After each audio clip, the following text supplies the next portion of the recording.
Alors bonjour à tous, bienvenue sur la chaîne Sous le Capot. Donc aujourd'hui on continue avec la Twingo, on va s'attaquer à la partie mécanique.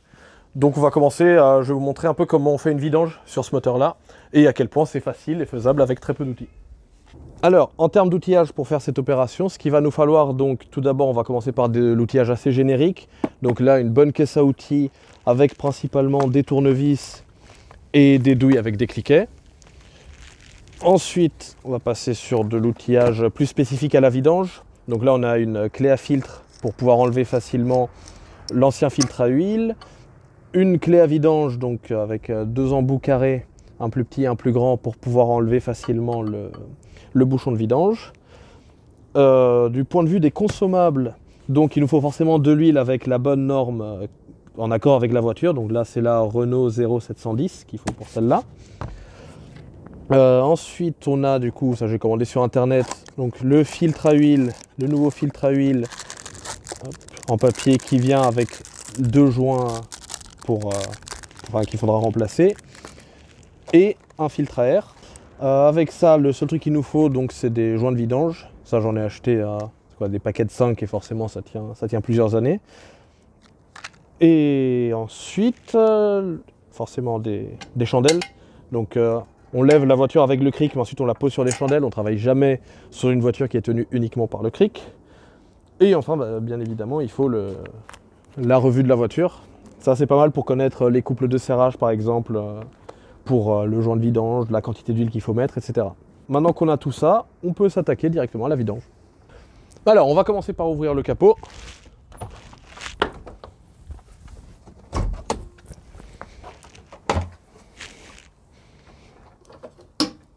Ah, quel beau moteur propre. Alors, on va commencer par changer le filtre à air. Donc sur ce moteur, c'est assez simple. Si vous voyez, il y a l'énorme boîtier noir ici avec le tuyau qui en sort. Le filtre à air est là-dedans. Donc tout d'abord, ce qu'on va faire, c'est qu'on va enlever le tuyau noir ici. Voilà. Et ensuite, on a deux vis, là, derrière. Deux vis de 10 à enlever. Alors, une fois qu'on a enlevé les deux vis, et un petit clips, là faut tirer dessus pour l'enlever et la boîte à air vient toute seule.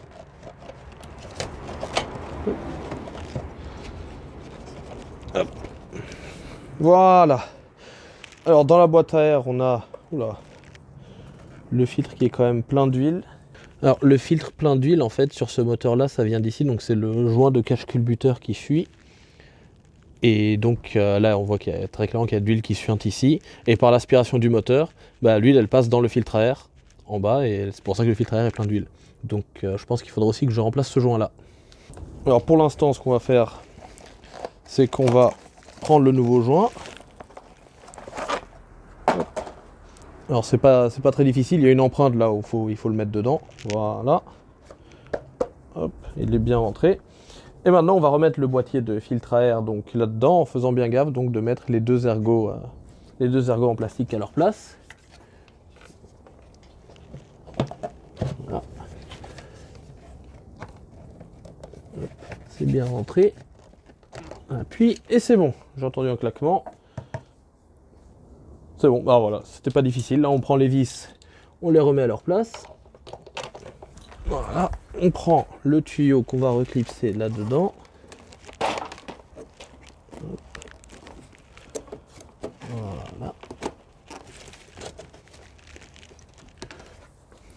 Voilà, c'est bon, c'était rapide. Le filtre à air, maintenant il est installé. On va s'attaquer à la vidange. Bon alors, pour la vidange, ça va se passer sous le moteur. Donc on va d'abord commencer par lever la voiture.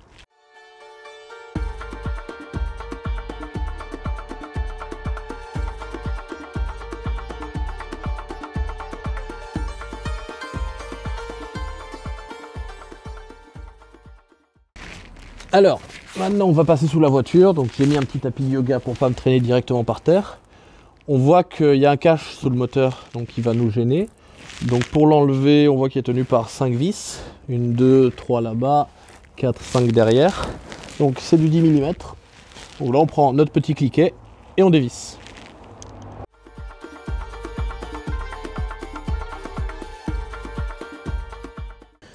Et là, en pliant un peu le cache, voilà, on peut l'enlever.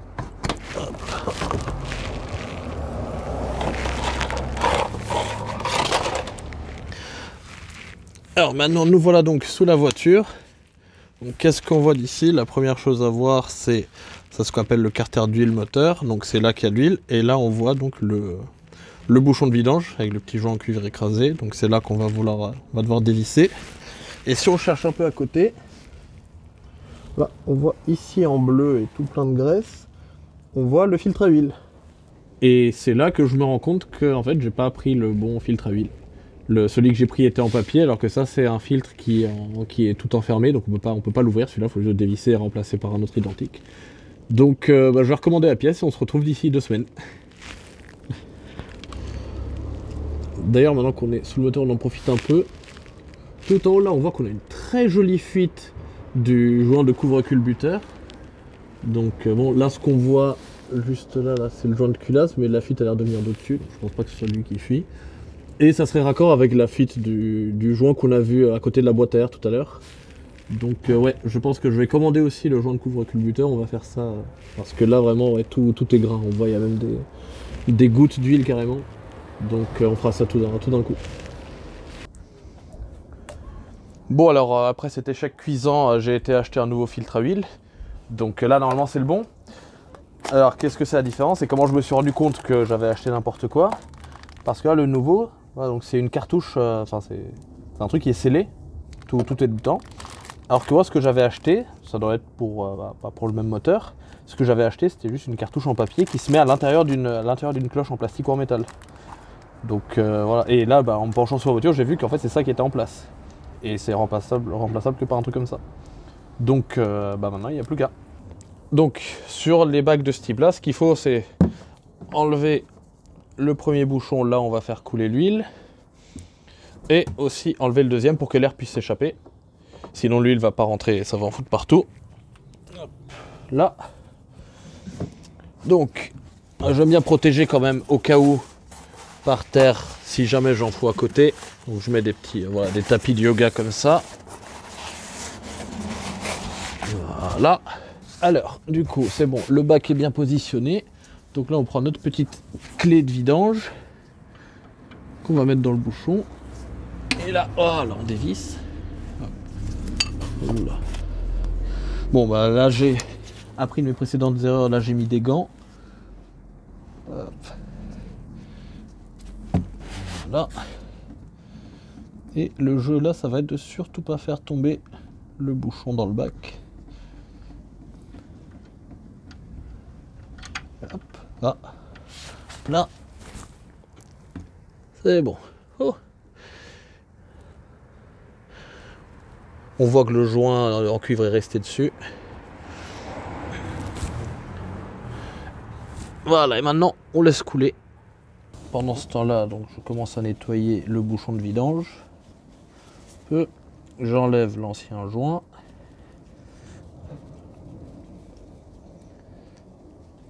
Qui du coup est devenu tout plat.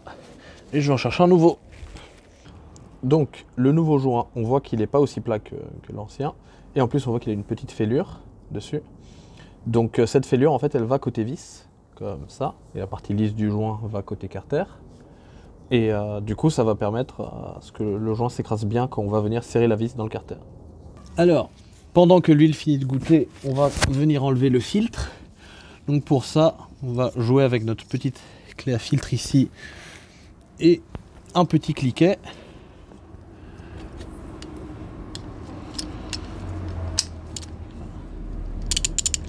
Hop, avec le cliquet en mode dévissage. Là.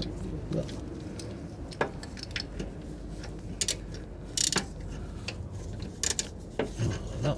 On vient essayer d'attraper le filtre. Voilà. Non.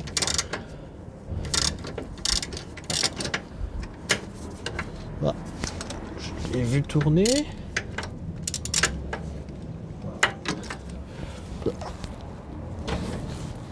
Ah c'est bon, il tourne à la main. Alors donc là, le filtre, j'ai réussi à l'enlever à la main. Il tourne. En plus, il est bien plein d'huile.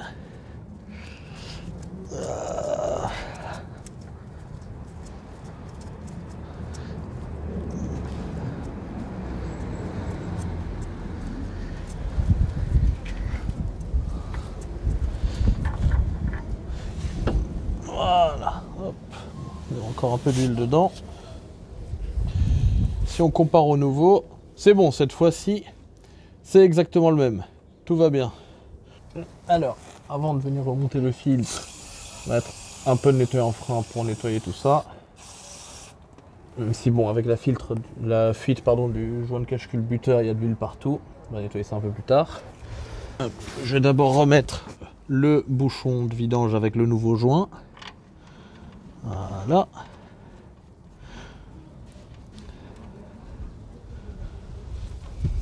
Hop, je vais en profiter pour nettoyer un peu là. Voilà. Alors, le nouveau filtre à huile, il se présente donc de cette forme-là. Il ressemble exactement à l'ancien.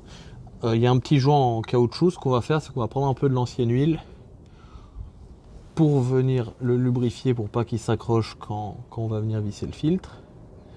Et maintenant, du coup, si tout va bien, on peut aller le visser à sa place.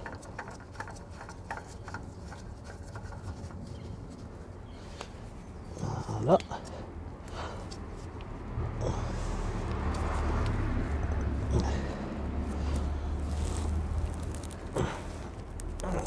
Bon, normalement, c'est le joint qui fait joint et il faut pas le serrer avec, un outil. Sinon, pour le prochain, ça va être l'enfer de l'enlever. Voilà. Bon, là, il est plein d'huile, il glisse un peu. Bon, c'est bon.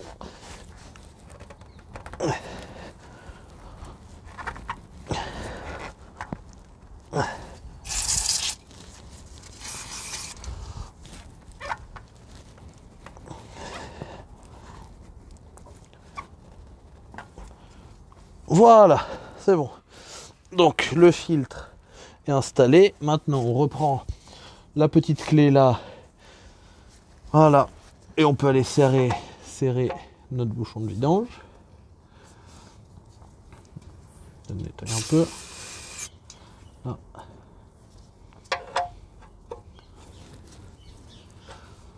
Ah, donc l'idée c'est de serrer pour déformer le joint. Pas trop serré non plus parce que sinon on risque d'abîmer le filetage du bouchon ou pire de casser le carter.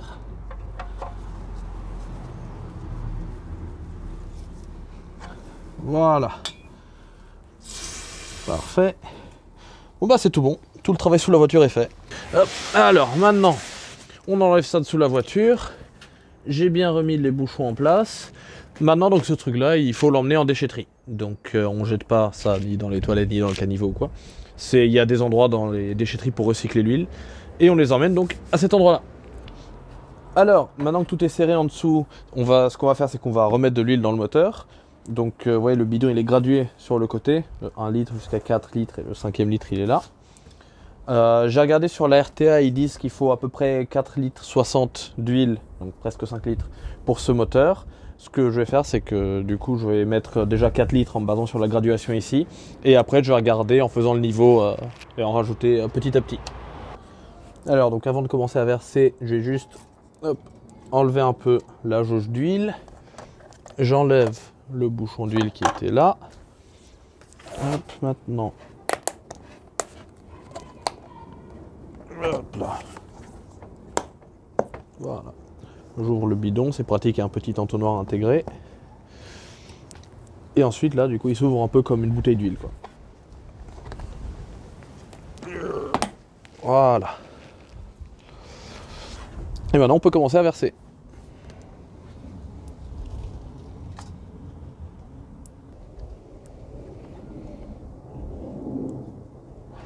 Voilà. Bon, on voit que le bidon, il est un peu plus d'1 litre. Je vais faire un premier niveau pour voir ce que ça dit. On enfonce la jauge, on retire la jauge.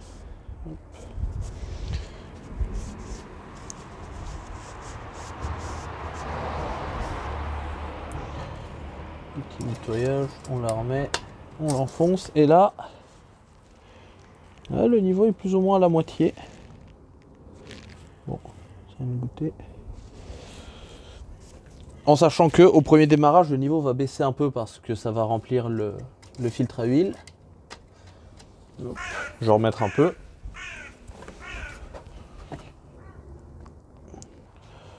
Ouais, on en est à 2 tiers. Bon, dans tous les cas, on sait qu'il y a de l'huile dans le moteur. Bon, alors moi je vais pas aller plus loin, je vais remettre le bouchon d'huile dès maintenant. Voilà. Pour la simple et bonne raison que chez moi la voiture est toujours en l'air, vu que là j'ai prévu de faire les amortisseurs tout de suite.